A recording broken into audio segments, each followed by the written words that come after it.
Hi guys, welcome back to the channel.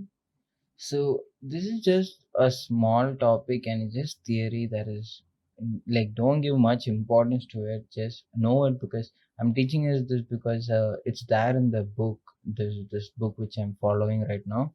So I'm trying to go from chapter 1 to chapter 25.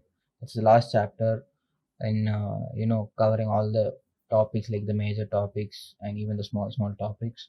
So this is just a small topic and no need of much in-depth knowledge about it. So in this video we'll be talking about literals. So consider the example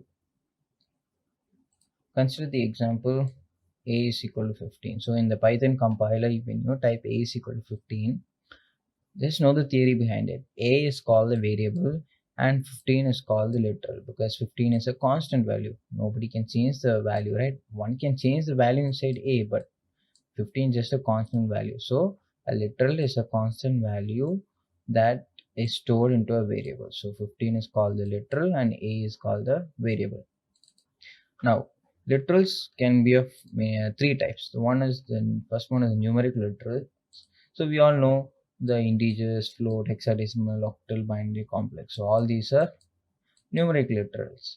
So like 15.5 is a numeric literal. It's a constant value integer. 14 octal, like 0 O, like this is 0 O 145, binary 0 1 0 1, and 0 0 1 is 1, right, in decimal. So all these are numeric values, and also they are called numeric literals. In the next slide we'll see Boolean literal. Just two types, true and false. So right, either true or false. So statement can be true or false if there is a conditions.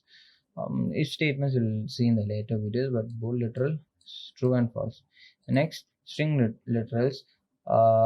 It's a string is what is a string? It's a group of characters are called string. So a group of characters also called string literals, right? For example, like a string variable is equal to ABC. So ABC collectively is called a string literal. So any characters, a group of characters, whichever is there on the keyboard, that is typable, even including space bar is considered as a string literal.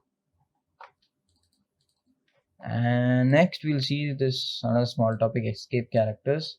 So escape characters are used for going to the next line. So example, we are printing a statement hi, and we want the next statement to be the next display or the next content to be displayed before this hi, like hey, you want it to display in the next line, you can use slash n, that is slash n, and you can use slash a, like slash a, to get a sound of a bell. We'll see some examples in next slides, but slash new line, this is used actually like for example, you have to type so many characters, like see, it's just consider a variable states and you're typing so many characters and then again like this. So if you want to make the compiler know that this string is a continuation of this string, you have to use the slash character over there. Slash b is for backspace, the space bar, right? Slash r is for enter, there's no much use of it. Slash d is tab space, and this is slash double quotes, it's used for sometimes if we have DOESNT, so there is a apostrophe, uh, right? So if you want to display this code, you have to use slash this one, and then you can use double quotes, single quotes. So that's all about escape characters. Next we'll see some examples. So in this escape character we are seeing this slash. So this slash, it's used for what?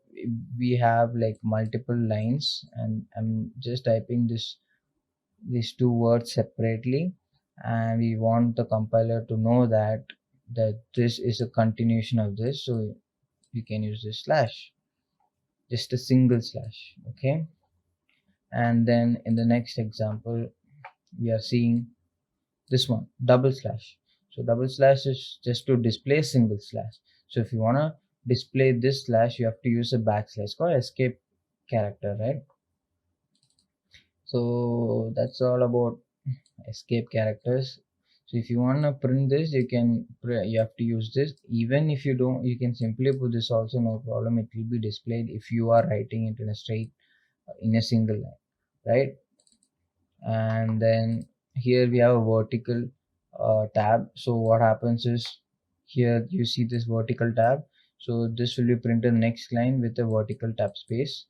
And the next example, slash n, as I told, new line. So when a compiler sees slash n, the cursor goes to the next line. So hello, here the compiler read the hello, and then it encounters slash n, so it's telling the compiler to go to the next line. So that's why you see the next line goes here, and the next character or next display string is starting from the new line. So that's the use of slash n. So that's all about this topic. A small topic, an easy topic, not much of importance, but these escape characters are important. And just know a literal is a constant value that is stored in a variable. All right, and I think chapter 3 is getting over. With one more small video, this chapter will get over. And next chapter is chapter 4, which is operators. As I told, based on so many mathematical operations, and you'll come to know about like and etc. We'll see in the next slide. Till then, bye.